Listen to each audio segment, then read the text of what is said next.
Back when the Survivor Series pay-per-view debuted in 1987, the whole theme of the pay-per-view surrounded a set of elimination style matches with teams of 5, or even at one point 10, to simply see who could survive.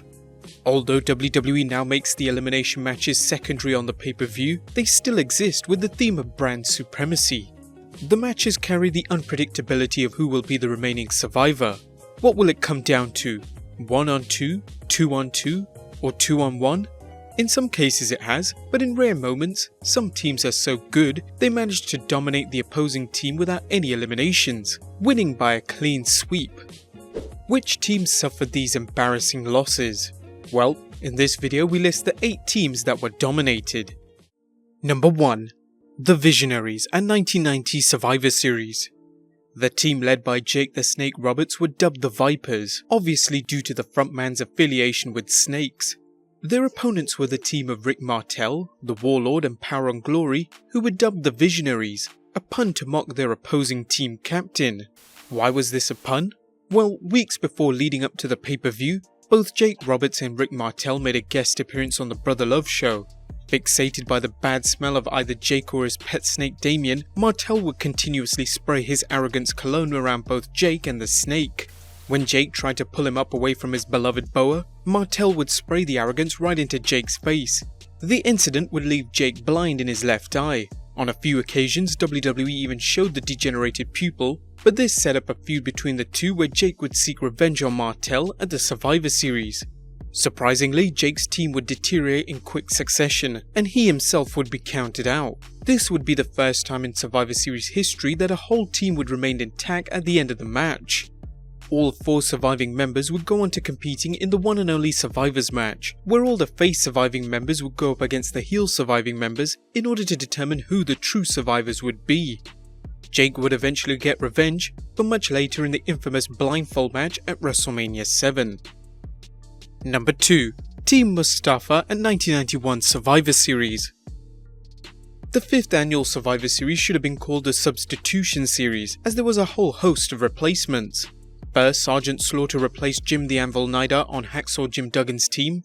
Nida had been pulled out due to an injury storyline at the hands of Nature Boy Ric Flair and the Beverly Brothers. Tito Santana also helped Duggan when he replaced Ricky the Dragon Steamboat after Steamboat's departure from the WWF.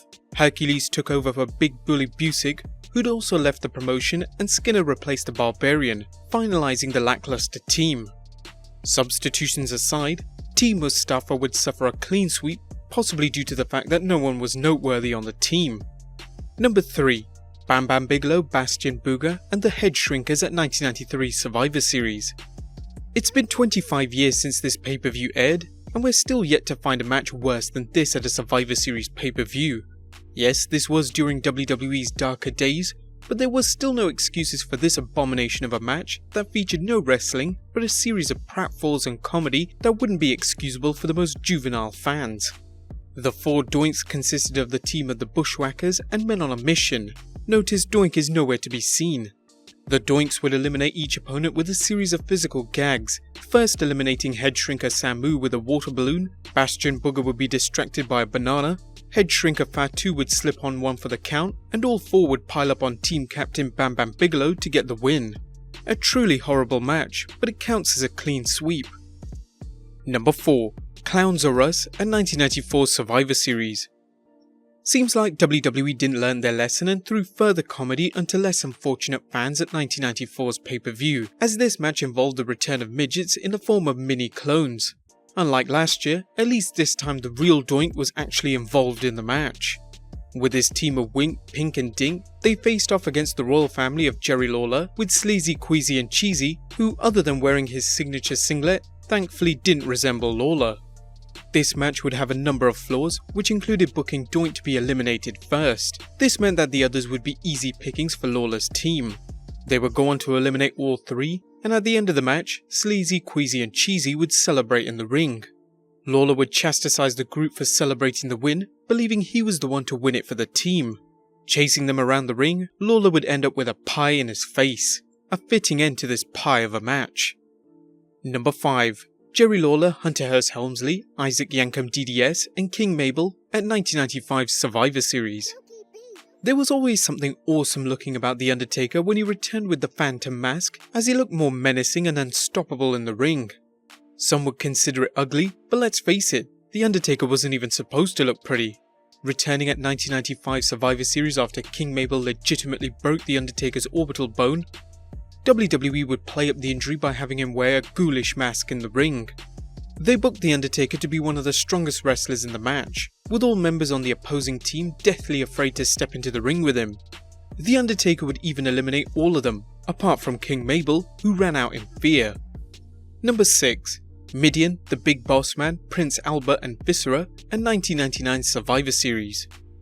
Not only was this the shortest elimination match in Survivor Series history, clocking in at 1 minute and 26 seconds, it was the first time a team member would take out his own teammates in the match and wrestle on his own against 4 others from the very start. This Lone Ranger would be the Big Show, who attacked his teammates Kai and Tai and the Blue Meanie backstage, then single-handedly went out to dominate all his opponents in quick succession. This would be an incredible night for the Big Show, as he not only dominated his opposing team, but also won the WWE Championship later on in the night. Number 7. Team Rated RKO at 2006's Survivor Series. Who is Mike Knox? Those were the words of Shawn Michaels, who prior to this match didn't even know who he was. Apparently he didn't watch ECW at the time. We wouldn't blame him. Whilst the eliminations of Nitro, Helms and Knox could be justified as they were just mid-card acts at the time, it doesn't explain how 2 former WWE champions failed to eliminate anybody. Randy Orton and Edge were the 2 strongest competitors on the team, but still couldn't even get 1 elimination against Team DX. And number 8. Team PAIGE at 2014 Survivor Series. This match would mark the most recent clean sweep, as Alicia Fox would captain the team of Emma, Naomi and Natalya to a sweet victory over Team PAIGE. Many would mark this the burial of Paige, but we don't agree. Paige would look decently strong in the bout as she remained to the end and tried to salvage this botch-filled match. Let's hope we don't get any clean sweeps this Sunday. As always, like the video if you enjoyed, subscribe if you haven't already, and I'll see you next time with some more wrestling content.